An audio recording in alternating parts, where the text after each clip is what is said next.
Welcome to Swiftly Spoken, a fan-made Taylor Swift podcast in which we break down her lyrics, deep dive into full album retrospectives, and theorise about what may be coming next. As always, we're your hosts Cameron and Lisa, and this week we're going to be exploring the surprise 15 tracks that make up the Tortured Poets Department Anthology. So in this episode, we're obviously going to be giving our reactions to all the songs and kind of breaking down the second half of the album and kind of looking at what it reveals and our kind of favourite moments. So we'll be discussing why maybe they didn't make the cut for the standard album, much like the case for the vault tracks. Potentially they are often too vulnerable, maybe not the story that Taylor wanted to kind of tell, maybe the production wasn't kind of in line with where Taylor was going, or maybe they weren't as kind of commercially appealing as some of the other tracks that make up the standard album. So we're going to get into these tracks, obviously starting off at technically track number 1, but also technically track number 17, The Black Dog. So Lisa, what was your kind of first thoughts on The Black Dog? Yeah, so it's interesting how she decided to add The Black Dog as track 1, technically, to this B-side, to this second album, because it's the 4th revealed version, deluxe version, right? So yes. Yes. But we'll be commenting on the inclusion of those 4 songs, where they are in the track list, because I think that's very interesting as well. The same with the manuscript when we get to it. Yes, for The Black Dog, it was interesting to be thrown into the story at that point, and oh my god, what an amazing song. Classic Taylor lyricism. The details. Love. Such a good song. Yes, loved it. Solo right. It's always a solo right. It's always the solo rights that she just stands out. Goes for it.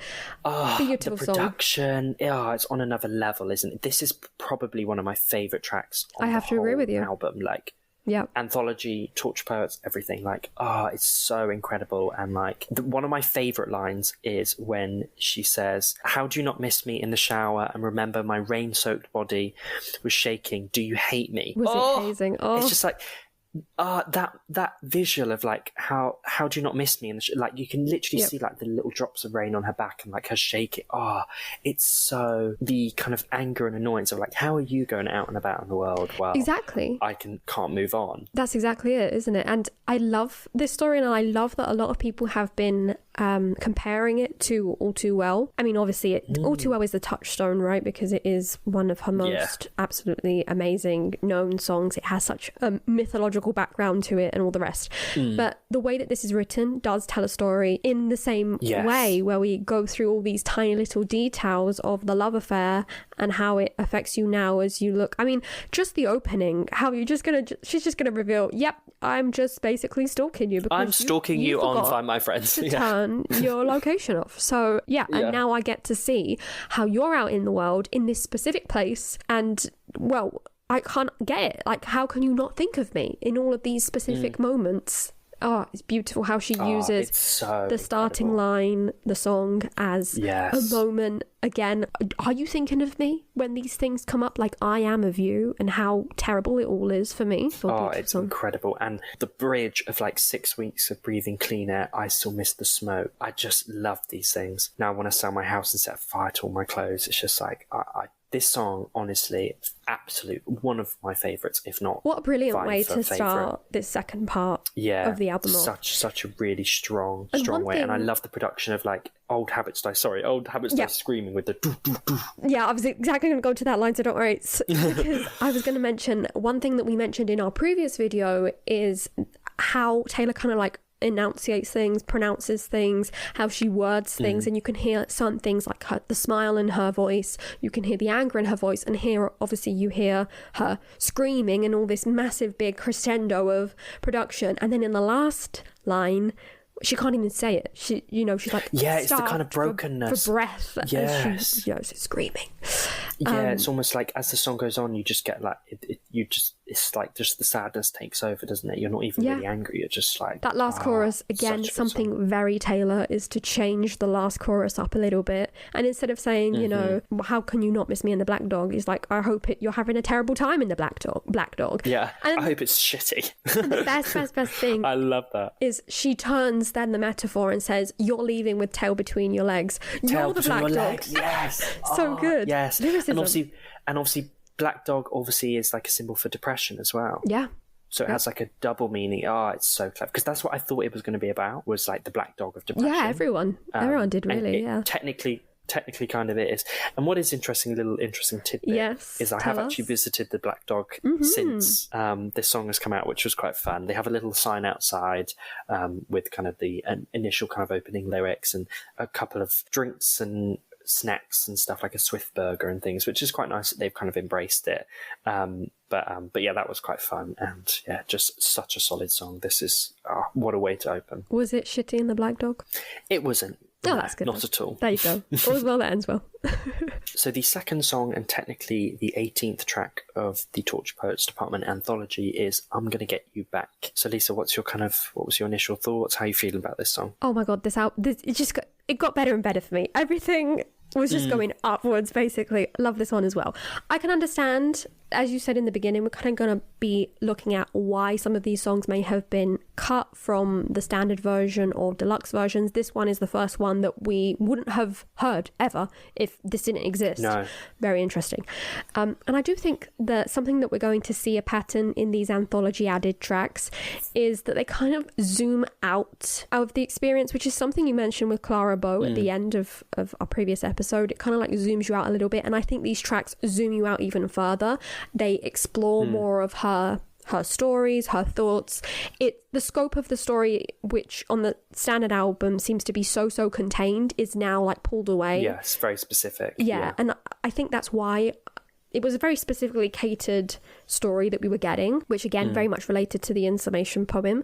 And now we're going to be exploring all of the rest that was going on. And I know a lot of people, I don't know, they're kind of like angry that we're getting so much content, and I'm like, no, give it all to me. Why would you not want these tracks? Exactly, especially some of them. Like, I do understand that, yes, it does mean that maybe it feels like you're seeing everything that's made rather than what was the best of, if you know what I mean. But I think sometimes it's quite fun to see everything, and like, you don't have to like everything. No. It's just more that it's interesting to see. And I think we've always described it with the vault and stuff, that they make up the puzzle that you didn't even realize was missing pieces. Yeah. And when you do get these, you're like, oh my god, there was so much story that wasn't discussed, and that, you know, recontextualizes or makes stuff more clear from the standard album as such. So I never ever have a problem with hearing more. The more the merrier in my eyes. I have to say I agree. And as for this song in specific, absolutely love it. It's so fun. I like how it's written, like the name is all in small letters and it's all written together, because she is really like tripping over her words, going through things so quickly, and it kind of gives you that experience of a little bit of anxiety, a little bit of, she seems so confident, and yet at the same time, what will happen? What will be the end to all of this? How is she going to get whoever back? This way, that way? Is it going to end up good, bad? And she's kind of like tripping through her words as she sings it all. But it's so fun. It's so playful. Really, really love it. Yeah, me too. And I think there's a lyric that has a bit of a kind of blank space, darling, I'm a nightmare dressed like a daydream, like, pick your poison, babe, I'm poison either way. Like, I think that's quite a fun, very classic Taylor line, isn't it? Yeah, definitely. There's a lot of classic Taylor lines, I have to say here, like the "I'm an Aston Martin that you steered straight into the ditch." Yes, and hid. Yes, very. Yes. Red. Yeah, very red, definitely. Maserati, Dead End Road. Yep, that's it. And just the chorus as well. Like the choices, I might be your wife or I might smash up your bike. Smash up your bike. Yeah, it's very random. Weirdly, this song it kind of sounds a bit like a aIMee song. Like, I feel like this is very aIMee. It sounds a bit kind of slightly gasoline, but also, and I know lots of people are picking up on this, is very similar in terms of what it's discussing or singing about as Olivia Rodrigo's "Get Him Back." Yeah. And I do think it is very similar, you know, like it has that phrase of like, I'm going to get you back as like, I'm going to get you back in terms of as a relationship, or I'm going to get you back as like, I'm going to make you, you know, revenge. I'm going to get revenge. But I don't think that they cross over, like, I don't think anyone's ripping anyone off at all. I think that it's just a similar feeling that everyone kind of has post-relationship, or, you know. Yeah, no, the general idea is definitely there, but then the exploration of the different ways is different. It's different. It doesn't have a similar beat, it's just a general idea. It makes sense. Another thing before we move on is that it was very funny, like, you know, the way that we kind of was like, oh, it's weird to hear her say Taylor Swift in a song. It was weird to hear her say eras fading into grey in a song as well. Yes. So I was like, oh, okay. Bit meta. But yeah, I don't know. That just kind of caught me off guard. But no, absolutely. No, I know what you mean. Thought this one was really fun. So the next track is track 19, and that is the Albatross. And this one, again, similar to the Black Dog, was obviously featured on physical releases of the Torture Poets, which were the Albatross versions. So it was interesting. I do think it was cool how we got these, because I thought that these versions were all going to be totally exclusive to the physical editions like previously. So it's quite nice that we've kind of got them. We got them all on release day, and they're kind of all together, and you don't have to kind of go away and get all of them and download them. And it wasn't like all over the place. Having to kind of, it was a bit of like an Easter egg hunt, wasn't it? Trying to find them and like kind of put them all onto a big playlist, basically, because nothing was ever complete. No version was ever complete, so it's nice that we have one complete version. But kind of back onto the Albatross, this is an Aaron Dessner track, first one on the Anthology. How are you feeling about the Albatross? It is such a poetic song, extremely interesting, very, very folklore, Evermore-ish. Definitely. Oh, yes. Seems like we lean into that more and more as we go on through these songs. And this one is definitely very much in that vein. Very, very poetic. Lots of big words. Lots of confusing thoughts. But I think the song is extremely touching. I cry almost every time I listen to it, especially in that last chorus where she says, "Spread my wings like a parachute, I'm the albatross, I swept in at the rescue." Oh, it makes me so emotional. I know. No, I really, really love the song, and I quite like the way she sings it as well, like the wise man once said, like the pronunciation's quite cool, isn't it? Yeah. And even just the like, she's the albatross, she's here to destroy you. It's just like the kind of, there's always like she's so good at, as we've said so many times, with the pronunciation, the way she says stuff that kind of creates this mood of like, oh, you can hear like the kind of words, if you know what I mean, like destroy. The way she says it is like, it's kind of this like, she says it in a slightly malicious kind of way. Yeah. So I really love the song. I think this is so fun. And yeah, the metaphor of the albatross, it wasn't what I expected. I think I was expecting, everyone was talking about the albatross kind of being above sea or going out to sea for like 6 years or something, so I was expecting that story. So it was interesting to get something different, but it feels very classic, doesn't it? It almost feels like a kind of it has a kind of like piratey. Yeah, that's another interesting thing with these tracks. We have a few tracks that she kind of does explore like more like again, very folklory and evermore fables and fables and folky and stories and stuff. Obviously an albatross in this case, she's like comparing herself to like being a bad omen. This, again, it's interesting to see how this track very much fits in with the themes that we explored in our previous episode. This one being kind of like, I guess we could classify it into the fame theme, how she's perceived, what she thinks about how she's perceived, and how being perceived feels like. And, you know, it's just the way that she can so poetically put, listen, people have cancelled me, quote unquote, previously, and I've been there. And in the end, none of it matters. And the way that she can describe it so poetically is so funny to me.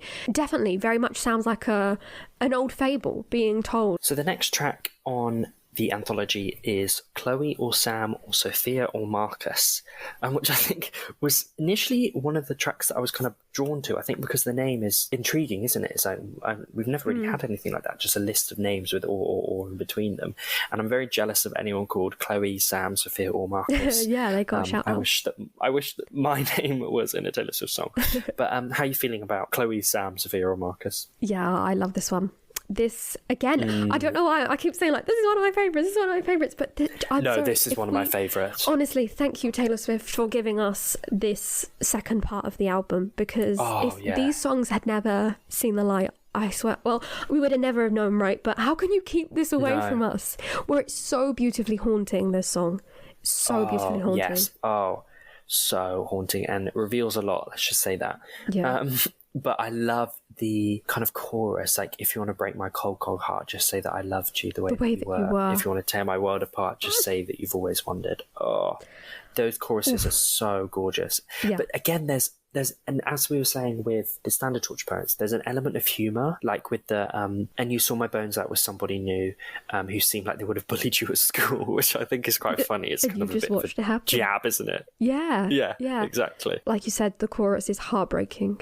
So heartbreaking. The production, absolutely stunning, I have to say. Yes, Aaron always, as we've said so many times, pulls out the most kind of emotion that piano from Taylor. So good.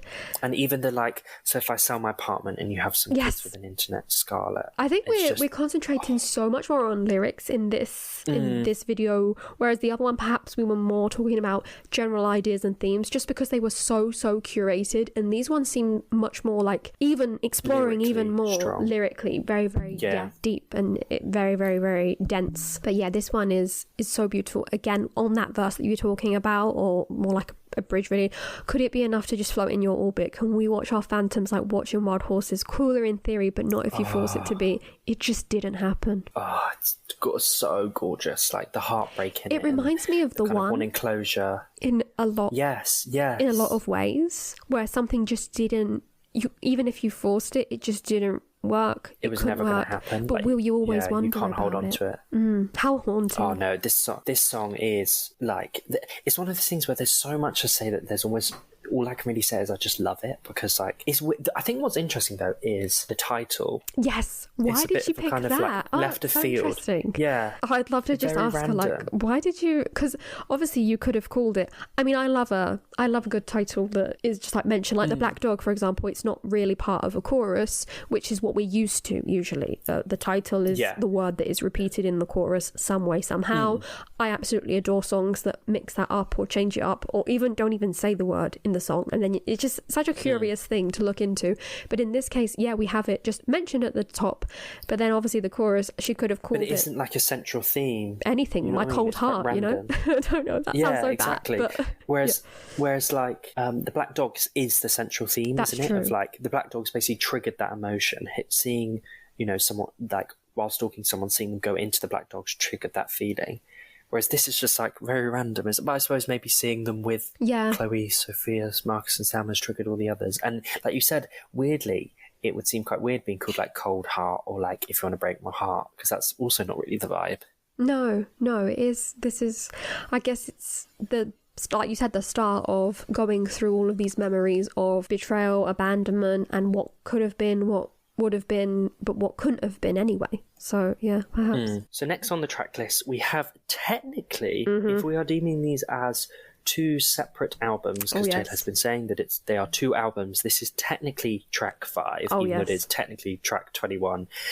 But I'm taking it as a track 5 because Jesus Christ, this is, I love you so long, London, but you are nothing. How did it end? Oh my God. How did it end? This song. The song that you are. Oh my goodness, completely agree. This is another level. Like, I can't even, every time I listen to this, full body goosebumps. Like, I'm like enamored by it. Like, this all, like literally, if someone interrupts me or if I'm like on a train or something and there's a loud noise, I literally pause it and start again. I'm like, no, I have to just sit with it. Yeah.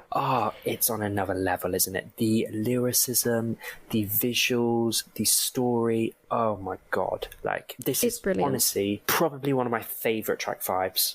It's such a nothing will take away from All Too Well track 5, but no, this is such a worthy track 5, because I know we were talking about how the previous one was heartbreaking as well, but this one is a very very specific heartbreak, and it does question so many different things and point out something that is so true of the human condition, and it's normal as well. Human curiosity is what it is. We are nosy as humans, and even when you find out a piece of information about anything, like something terrible, like think a breakup, a death, something happening to someone, and they'll say to you, so and so broke up, and you're like, oh, that's a shame, I'm so sorry, and then your next question is, so what happened then? Why? That bit literally, like, the way that she says it, like, soon you'll go home to their husband, smug because they know that they trust him, then feverishly calling them, because it is like gossip, and then it's like, guess who we ran into in the shops, walking in circles like she was lost, and you can just picture Taylor, you know what I mean, like this heartbroken soul, just like trying not to look like they're heartbroken in the shops, but just so lost, and then didn't you hear they called it off, and then it's this bit and one gasp, and then how did it end? Like, you can literally hear it, can't you? Like, oh my God, really? How did it end? Literally, that is like the most. Makes us examine ourselves and say, oh God, there is a bit. The empathetic hunger. Yeah, it's empathy, but it's because we're hungry to know things. And honestly, this song is such an amazing song to place on as track 5 on this part of the album, where, I mean, think of all the speculation leading up to the album, even you and I we're all guilty of it. There's no way, there's no two ways of going about that. It's true. We all wanted to know. And this song basically answers everything you need to know, which is no one needs to know. No one really knows. At the same time, I don't really know. It's such a... Which is so sad in itself. So sad. And honestly, the bridge, probably the best bridge on the whole album. Like, I can't even say against the Say It Once Again with Feeling. Yeah. How the deaf will rattle breathing. Silence as the soul is leaving. My favourite bit, though, is My Beloved Ghost and Me Sitting in a Tree, D-Y-I-N-G. The kind of... it's obviously like the opposite of like...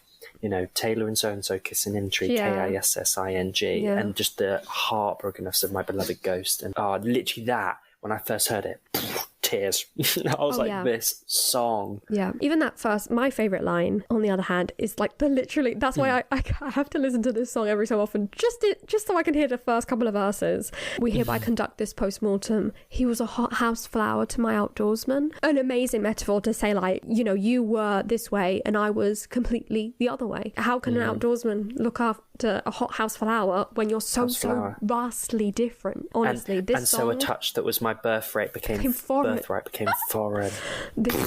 This song, if anyone ever asks me, like, what is one of Taylor's best written songs, this one has to come out. It's just so well written. It's so gorgeous. Like, you could sit here for days. Like, you know what I mean? You could write a whole English essay on this kind of song, and just the metaphors and the lyricism is just on another level. Honestly, this is my favourite song on Torch Poets. I'm going to say it before we even finish. Okay. Because I can't even describe how much I love this song. I have to say, I haven't got my head around what my absolute favourite would be, but all of these songs that we're talking about, again, I'm saying about all of them, but this one has to be up there. It has to be, because it's what an amazing song. Yeah, literally, like, the most perfect track 5. Like, that's why I don't care what anyone says, this is a track 5. It deserves it. I agree. Like, it's so if any insane. song deserves a track 5, is this song. It's this one. Like, the fact that, like, you know what I mean, if the anthology didn't exist and maybe we were in more of a traditional album cycle where, you know, you just release the standard album, and for some weird reason in some parallel universe we never got to hear this song, oh god, like, what a loss that would be to never ever hear this is just like A class. Like, on another level. So incredible, this song. So next, from a track 5, we actually go into quite a kind of upbeat song, which is kind of a rarity. Yes, exactly, a rarity on Torch Poets, which is So High School, which for me just is like fearless. It just feels like fearless Taylor. You know, how do you feel about it? It does. Again, it's on purpose, right? The production of it is all very dreamy and youthful, all like early 2000s, kind of like what you would hear in a soundtrack to a rom-com. Love that. Love it for her. Love that. Yeah, she is calling back to her early days, Fearless, Speak Now, because that is how she is feeling when she describes this song. And again, I have such a terrible time with this album because I cry so much because of different reasons. This one, it gets me every single time as well. I'm like, oh, he knows how to bullshit. He knows Aristotle. It's just so good. Yeah, what a fun. So good. I know, what a fun lyric. And even like just like the weird mentions of like American Pie and stuff like that, just stuff that is so of that time. Like, yeah, definitely. It just so encapsulates that feeling so well. It's a beautiful love song. It really is. Like, and how we can go from like the most heart-wrenching sad song to this. You're just like, right, put your face on. We're up to we're going to fall in love now.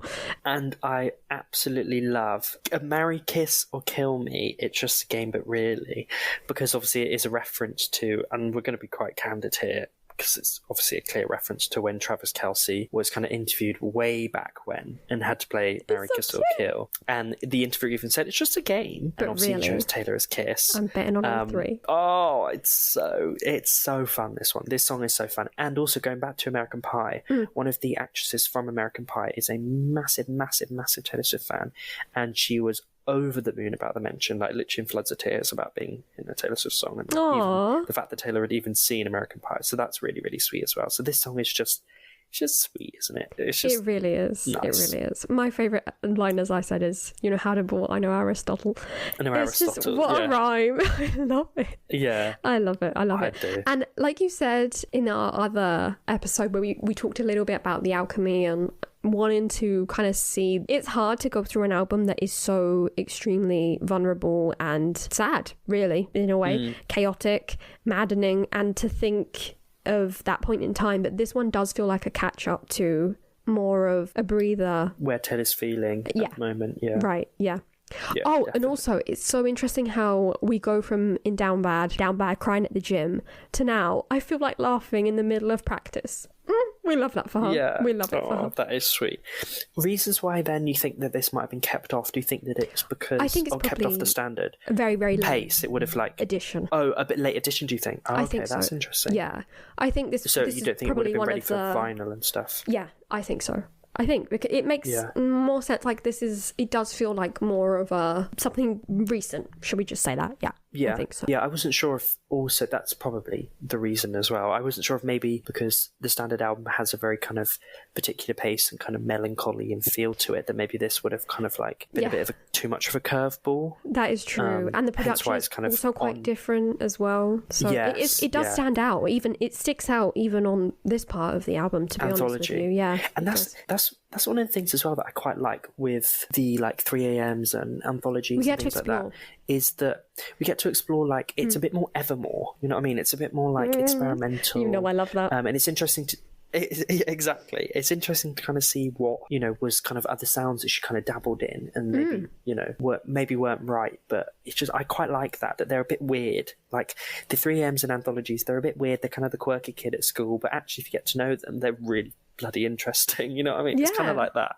Yeah, I love that, yeah. So the next track on the anthology is I Hate It Here. Again, another Aaron Dessner track.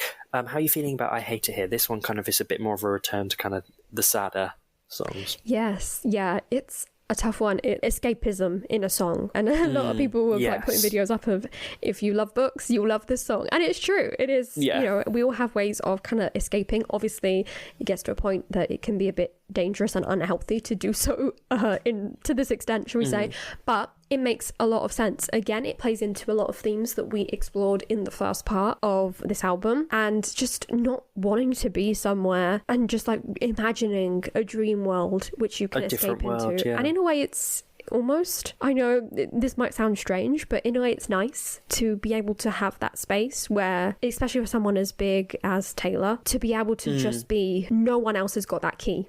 People need a key to get to. Exactly. The only one is mine. This is my space. I know it's very sad because we're talking about just an imagined place in her head. And obviously I hope and pray that she does have safe spaces where she can feel just like happy in real life as well. A normal human. Yeah. It's really well written. I absolutely love it. I know some people think it's a bit strange and weird, but I love it. Yeah, I think it's beautiful. Yeah. I think also it's kind of slightly spoken wordy. Like the second verse, it was like, my friends used to play a game where we would pick a decade we wish we could live in instead of this. Yeah. Like it, you know what I mean? It doesn't really have a traditional structure really of like rhyme and stuff. I think it's a bit more kind of like again, poem, just a written poem. Stream of consciousness. And we're just like going through the motions. It is interesting how Taylor picked the 1830s though. I do think that was a bit rogue. I was like, okay. Yeah. With like caveats, of course, but yeah. Yeah, exactly. But it's meant to be like that, right? Everyone would look down because it wasn't fun now. It seems like it never was fun. It was a bit, it was horrible then, and that's it. Nostalgia is a mind trick. But apart from that, I love the part where she talks about when they found a better planet, only the gentle survived, which is, it shows you a lot of insight into the way that she feels. Like, there's a lot of people that perhaps she doesn't feel very gentle. This feels, again, very 2016-ish, which we're going to explore a little bit, and coming up soon. But this feels a bit like that. It does feel like something that almost could have been on some kind of version of Reputation. I don't know. Yeah, potentially that kind of, especially that feeling of us trying to escape, making you feel worthless and things like that. No, definitely. I don't know about production in the way that it is in this form, but at least the concept, definitely. Yeah. I think also kind of harking back to like this kind of weirdness and quirkiness. I think the weirdest quirky bit is like the lucid dreams, like electricity, the current flies through me. Like the way she sings that is very like... Yeah, the way she weird, sings this whole song is a bit...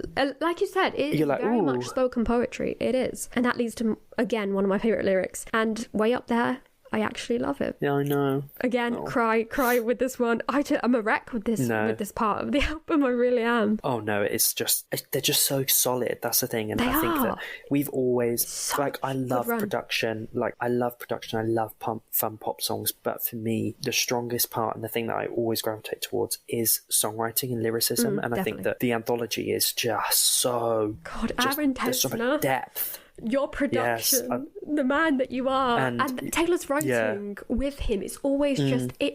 I don't know why, because obviously her writing is always on top form in most of the songs anyway.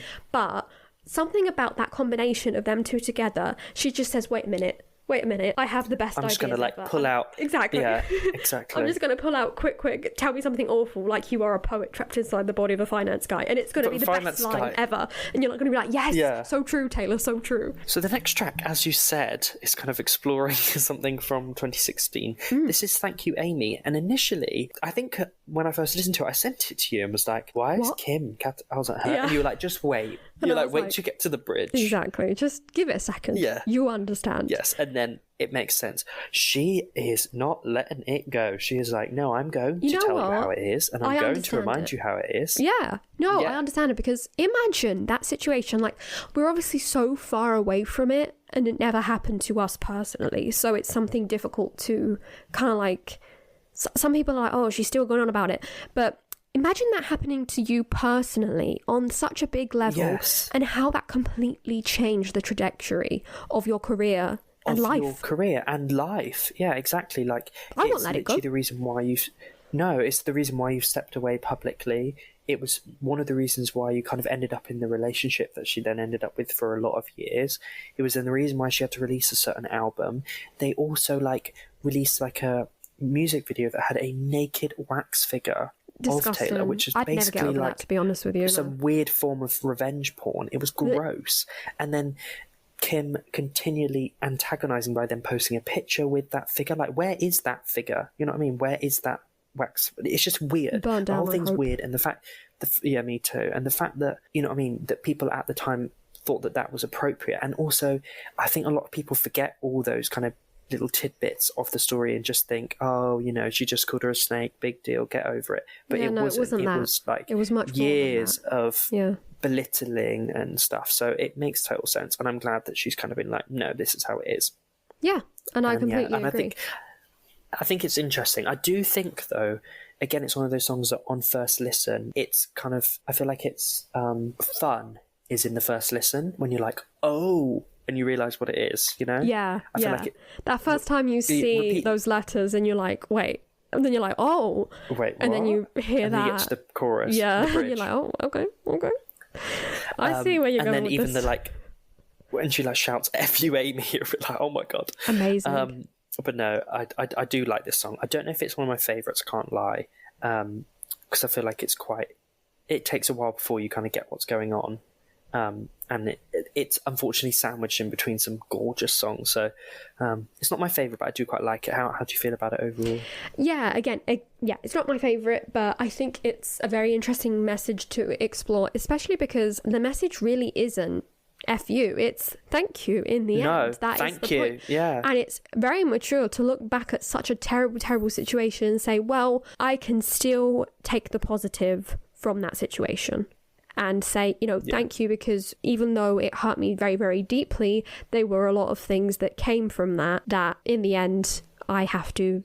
Worked out for the long run. Yeah, I have to say thank you. I mean, I'd never want to say thank you to someone like that, but the idea is that from a lot of bad came some good somehow. Some positive and good. Yeah. No, definitely. To be fair, one of my favourite bits as well is in that bridge when she says, I built a legacy that you can't undo. I quite like it when Taylor recognises her just quality as an artist and the legacy she's built and the music she's released. I quite like it when she kind of references it. I'm like, yeah, you say it. You know what I mean? Like, yeah, you have. Like, don't let anyone kind of step on you. So I was thinking with this song, probably one of the reasons why it was left off, and often sometimes it's the case with deluxe tracks or 3am or Anthology is that maybe it is slightly controversial, maybe what Taylor's singing about. I don't personally think it is, but, you know, potentially. And that's why maybe it's put on like the Anthology, so it's kind of out of the way, not taking centre stage on the main album, slightly harder to find. And I feel like that's probably why this song is on the Anthology, just so it's not kind of the ones that are, you know, pressed on vinyl and very easily accessible, and the ones that a majority of people are listening to, because it's kind of that little niche one that, you know, maybe she doesn't want to take away from the rest of the album, because realistically, like, it will cause clickbaity kind of articles and comments online. Like, that's just naturally going to happen. So by putting it in a place that's slightly awkward and harder to find, even though it's not, like, it's still pretty easy. But I feel like that's potentially why it might be on the Anthology. So next we have track 25, and that is I Look in People's Windows. So Lisa, what's your opinion on this one? Because I feel like this is probably one of the first ones on the Anthology where I'm maybe a little bit more hesitant towards it. Oh, interesting. Okay, yeah, I think I agree with you in a way. We're getting into a few... maybe not. Well, we're going to get into a few here at the end that I think are tougher, because they are so lyrically challenging, and also once you hear so many songs, you get to a point, at least I did the first few times, where it took me longer to get to these songs, and then I had to revisit them on their own, and I think I still need a little bit more time with some of them. But this one, for example, is kind of, that's how I feel about it as well, in a way, although I do very much like it. I think it's it reminds me of The Outside, but all grown up, and really sad in a celebrity sense as well. Yeah, exactly. The idea of going around and not ever being part of a beautiful family setting, or being part of normality, normality, partners celebrating something, a Christmas party, just having to watch from the outside and keep looking for something that you don't really want, but at the same time you want some part of it, so I'm addicted to the If Only. Yeah, that's exactly what I was going to say. Again, a kind of slight reference to what you said about The One as well previously. The kind of idea of what would happen if I wasn't this major celebrity. Would this be how I would live? Like, would our eyes have this kind of lock and see each other just one more time? Is she looking for that, really? What is she searching for in those windows? Is it just that person, or is it the normalcy of that life? The life. Or just in general, that feeling of being accepted and wanted and not a feather in the wind? I think because it's weird, I like the concept of this song. I think my initial feeling is that it just sounds so similar to Death by a Thousand Cuts, like the I look through the windows of this love. I've seen people make mashups. Windows. Yeah. It just, and when I first heard it, I was like, I just feel like I've heard this. The beat is also a little bit similar, so that's why they're so easily mashed up. Exactly. Again, and I think also this is it's a different kind of sentiment, of course. No, sorry. It's a different sentiment, but yeah, I see what you mean, yeah. And I think one of the things as well is that, the argument of, she needs to limit stuff and cut stuff out because, it's getting repetitive or dull, whatever. I feel like this is probably one of the ones that people are using and being like, look, it sounds like something she's already really, and maybe using it in a more negative sense, because it doesn't really stand out as a favourite. And I do find that when I hear it, I just hear Death by a Thousand Cuts. And as you said, it's one of those ones that I've had to revisit and kind of go out of my way to listen to, because it's not one that I'm naturally gravitating towards or really enjoying. So I do like this song. I don't dislike it, but I prefer its kind of story rather than it as a song, if you know what I mean. Yeah, the story is really well done. The production is a bit tough just because it does remind you of something different. Maybe that's why. And interestingly as well, this is the only song that features another producer bar Jack and Aaron. So it has Patrick Berger, who I believe works a lot with Charlie XCX. So that might be why it's slightly different, maybe a bit more quirky. But yeah, that's an interesting that it has a different producer on this track as well. So the next track is track 26, and that is The Prophecy. So how was your kind of feelings initially and now about The Prophecy? This song, heartbreaking again. I knew you like it. Yeah, I knew you like this one. Yeah, you kind of know. You already know how I feel about these tracks because as we've been discussing and we've been saying, oh, they're evermore, oh, they're a bit weird and quirky. That's right up my street. You know that. That's exactly what you're looking for.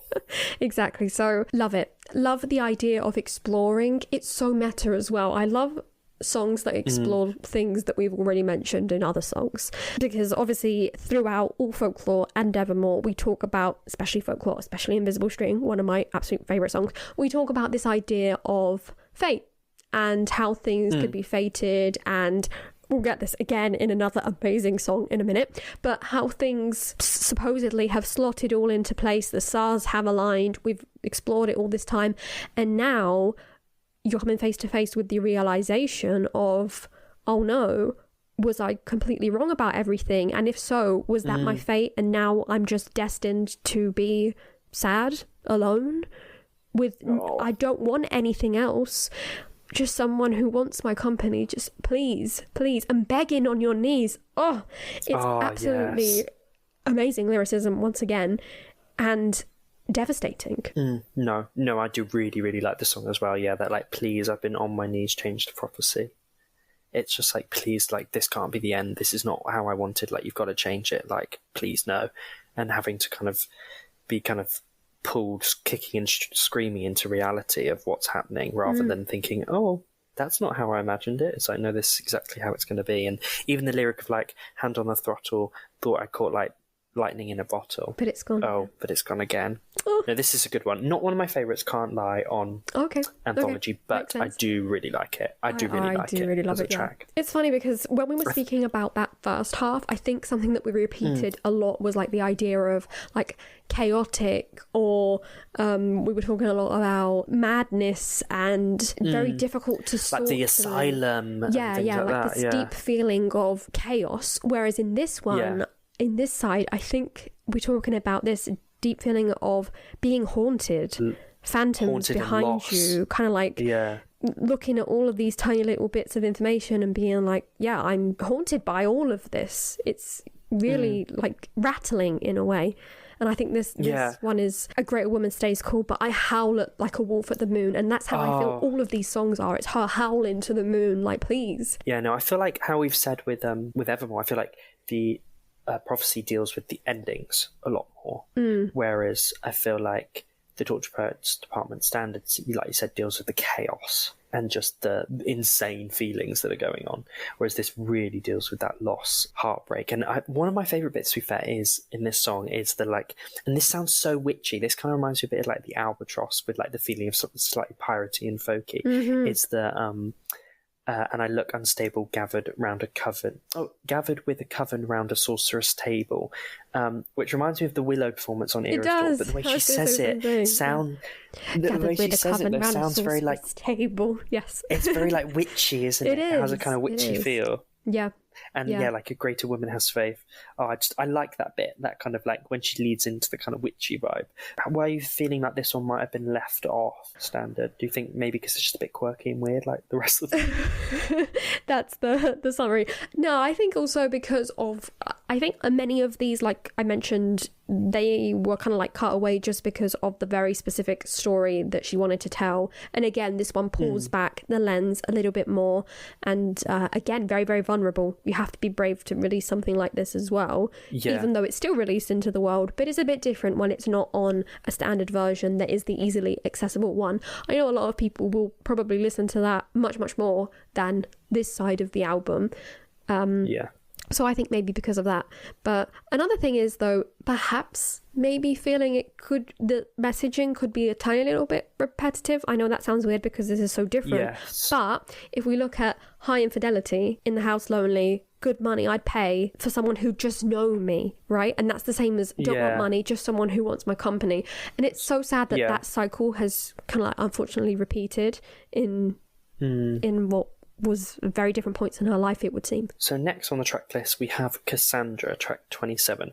How are you feeling about this one? I feel like our opinions are going to be very different, but you go first. Okay, so I have to say this wasn't a favourite at first glance because again we're getting into the bottom of the track list, so there's a lot going on, and I listened to it and I was like, God, what are you saying? I can't get my head around this at 7 o'clock in the morning right now. But as I have listened to it and I've realised, okay, so she's talking about Cassandra, like a mythological, a character, basically, and comparing herself to her, and then I realised, oh my God, we are exploring 2016, we are exploring the aftermath of that, and how when people were angry and people kind of like wanted to cancel her again, we're talking about that moment, but it was very loud, it was very burn the bitch. And when the truth came out, which was true, when a few years down the line and only a few years ago, the unedited the full videos were released, and people were just like, oh yeah, whatever, doesn't matter now anyway.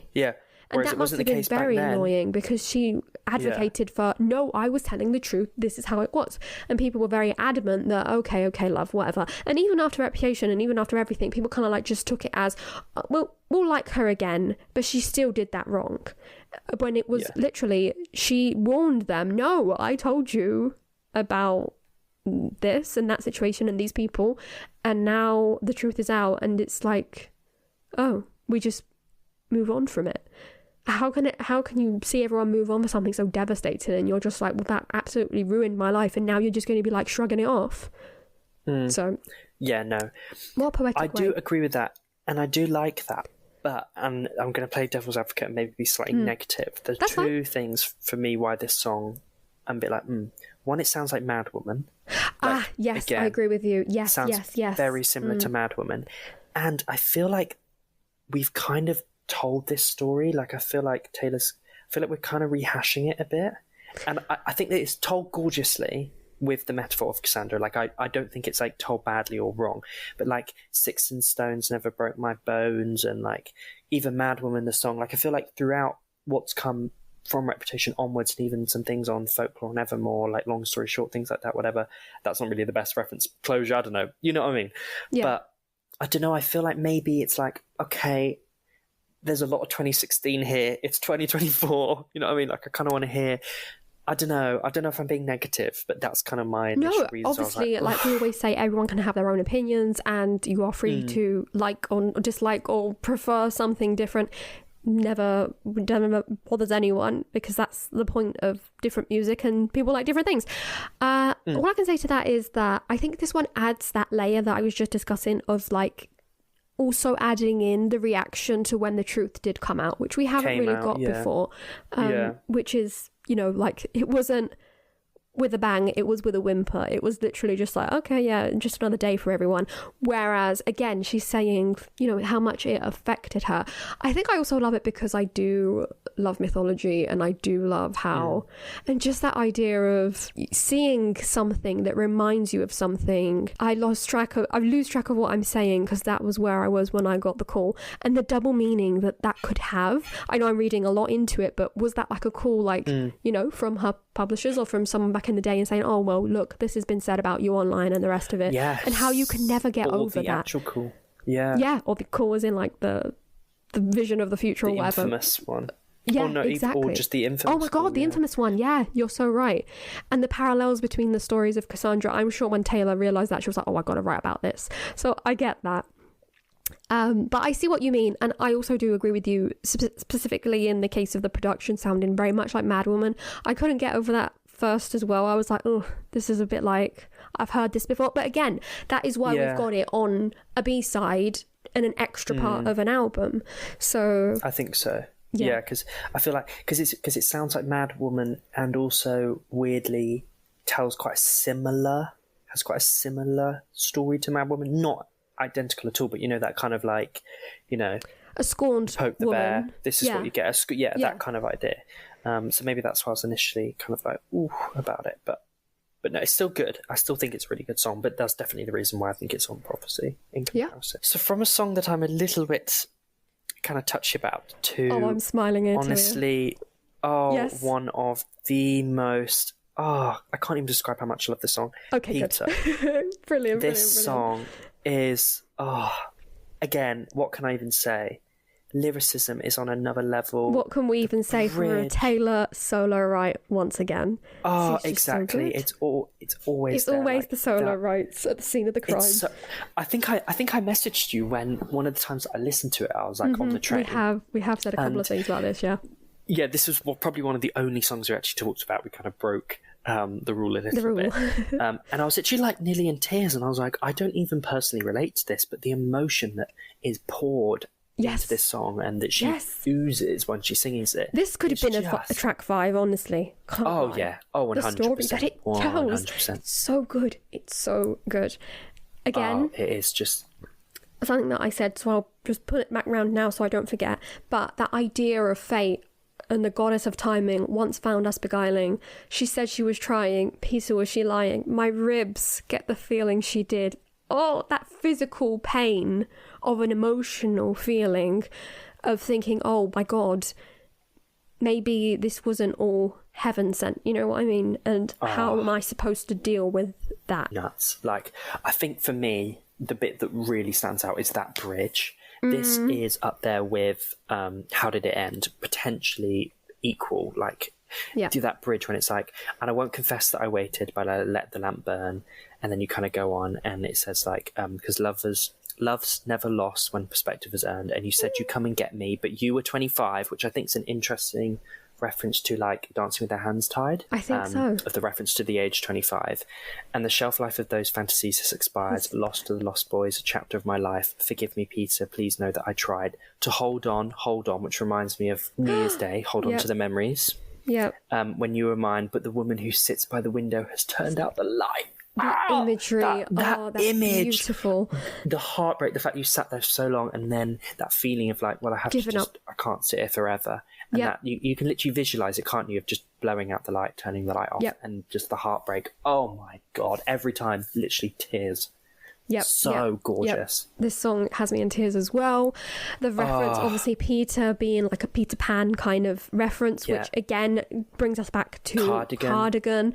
The story of Betty and James, which one question I have always had, like, if I could speak to Taylor, could I just ask her the question once again of, do Betty and James in your head end up together? I know it's a funny question because it was asked of her at the Long Pond studio sessions, and Jack was like, and she was like, yes, he's foolish, but they end up. And he was like, and I really think that this is the up-to-date answer, which is very, very sad. And the story itself is so well written, especially so like you said, and that bridge, the visuals. And I think what's also is interesting is Cardigan came first, and I think that only post Cardigan and post other things did then the love triangle get written. And I think that what's interesting is the image of Peter and Wendy, and potentially how Cardigan might be maybe more autobiographical than Taylor originally let on. Not to kind of delve into stuff that's personal, but I just think that's interesting. It doesn't matter either way. She's re-explored. It doesn't really matter. But it's just interesting to explore that. But this song, I think,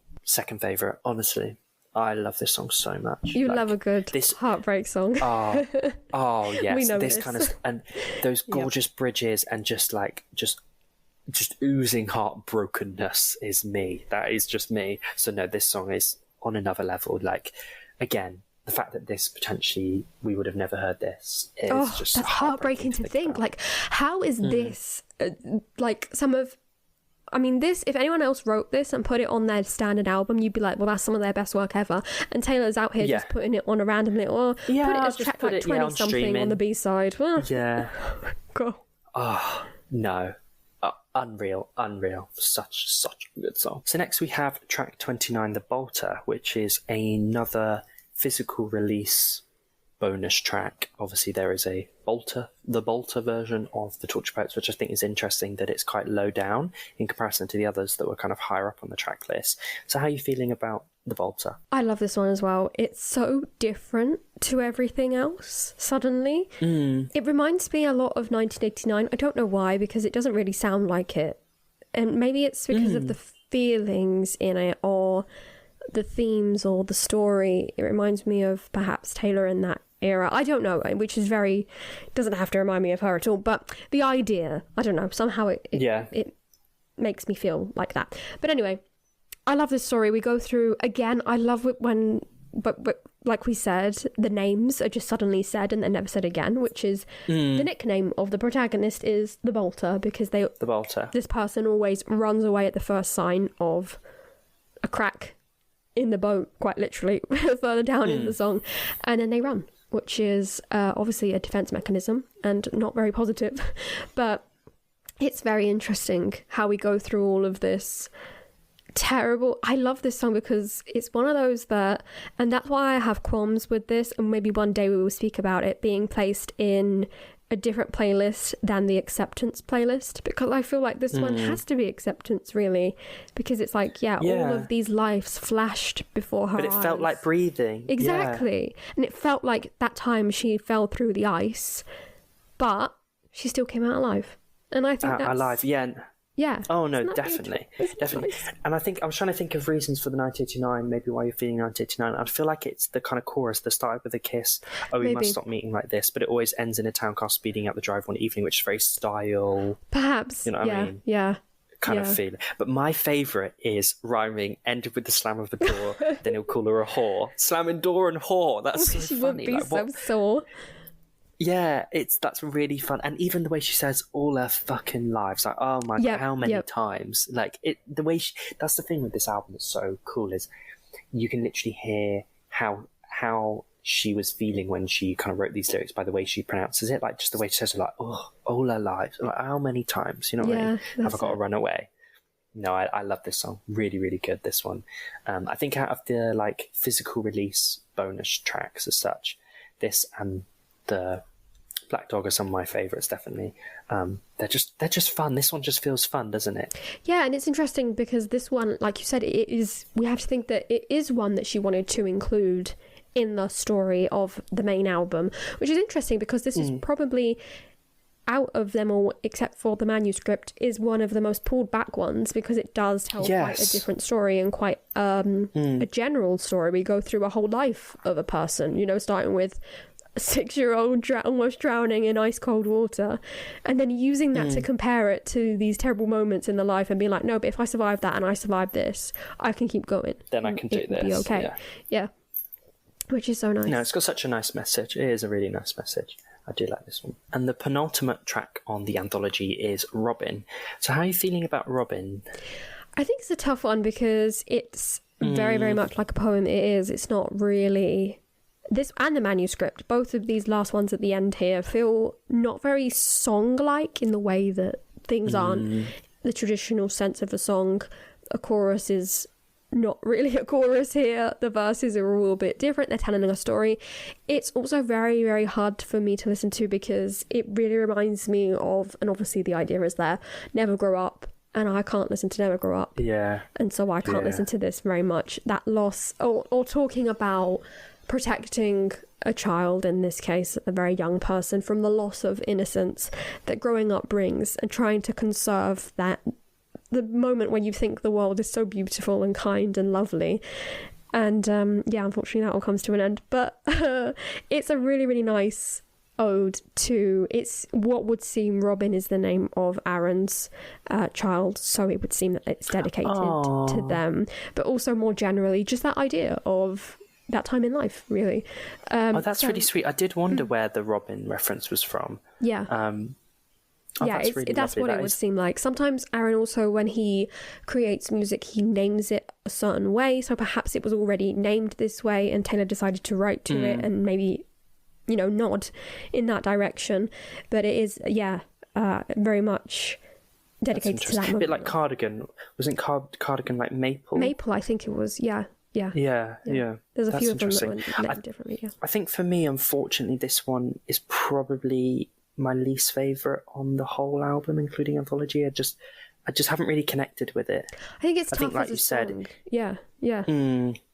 It is very much like more spoken kind of poetry, really, than like a traditional track, and is quite simple in what it's saying. It's not really, it hasn't got these like gorgeous lyrical moments or like the way that she says stuff or really big production or any kind of moment that like stands out. It's just like this very kind of slightly like simplistic lullaby. And not little lullaby message. Exactly. Yeah, and purpose, not simplistic in a negative way, but it is just naturally, isn't it? A bit like that. So I think for me, it is a little bit of a skip. I know that's bad to say, but I think I do I get it. It's the same way as I can't listen. Like I said, I can't listen to Never Grow Up. I skip it. I can't. It's very hard for me to Never Grow Up listen is the to biggest skip some ever. of the songs like Ronan. But Ronan, the messaging is still Soon really, You'll Get really Better. They're beautiful. gorgeous songs, but they're just a tough one. Yeah, the messaging is still really important, but it's tough to get through. So we've come to the end of the anthology and thus the entirety of Tortured Poets. Wow. And that track is track 31, which is nuts that we have a 31. Like, what on earth? Like, gone are the days of 13 tracks, you know what I mean? We've basically trebled it at this point. And that track is The Manuscript, which is another solo, right? So how are we feeling about the final track? I think it's really well placed. Again, it's funny how The Black Dog was track 1, but it was on the fourth version of like the special edition versions, whereas the Manuscript is the last track. It's how we close off the whole story, and it was the first one revealed, and in a way one of the most like important ones that she wanted to include somehow in the story, even though, like I just said, very much pulled back, very, very different to the rest of the story, but very important. She wanted to include it.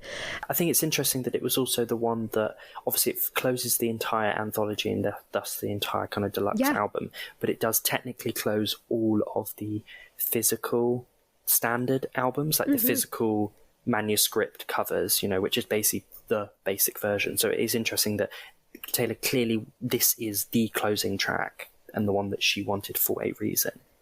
Yeah, very interesting. I think there's a lot that can be said between different parallels that she may have felt between that situation that she explores in the standard album and this particular situation that she may be alluding to.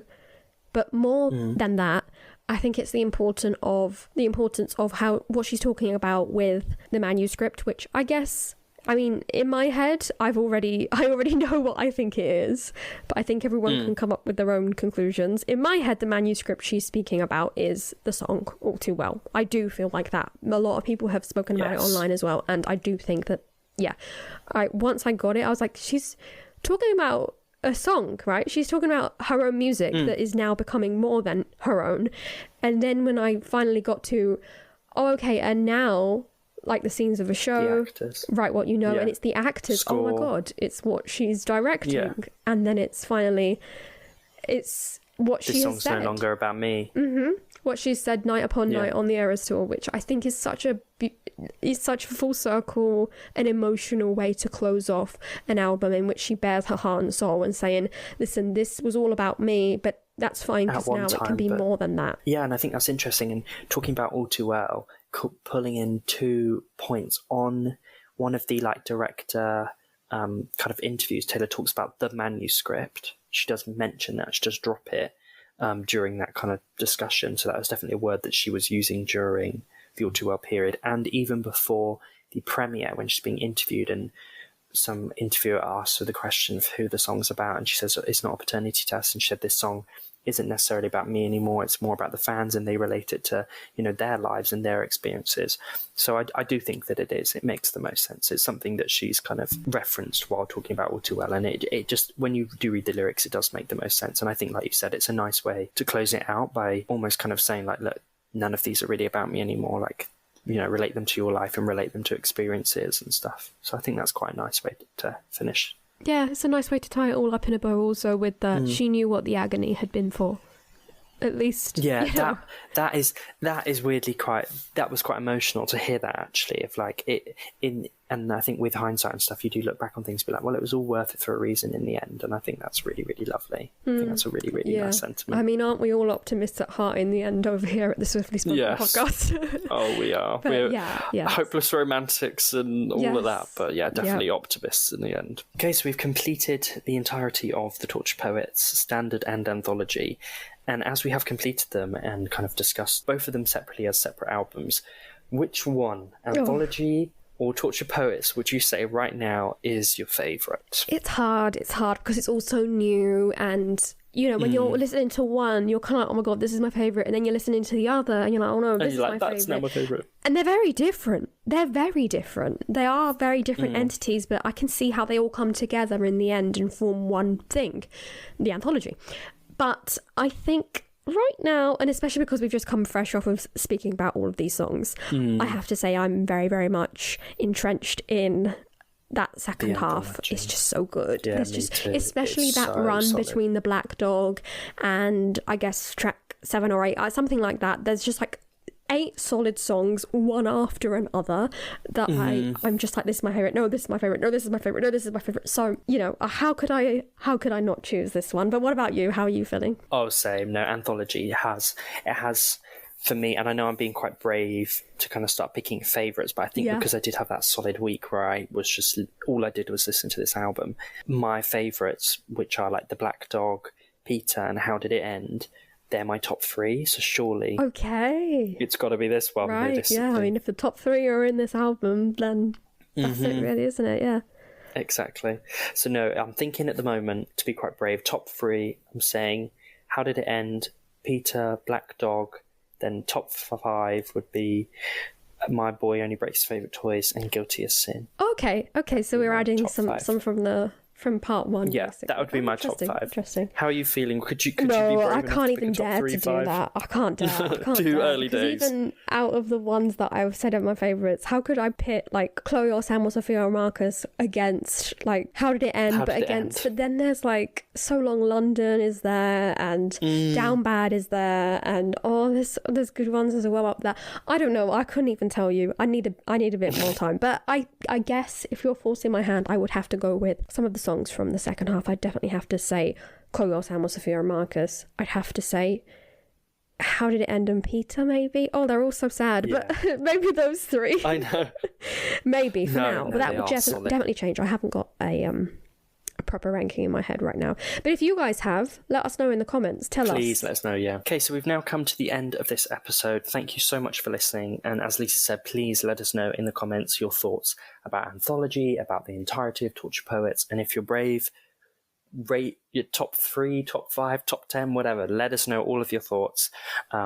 And yeah, thank you for listening. If you did enjoy this episode, as ever, please give us a thumbs up over on YouTube and make sure you subscribe. And also, if you're listening over on Spotify or Apple or any other kind of podcasts, make sure you rate us so that we know how you're feeling about the podcast. And if you'd like to stay up to date on when episodes are coming out and any other extras, then please follow us over on Instagram. Our handle is @SwiftlySpokenPodcast. But thanks again for listening, and we'll see you next time.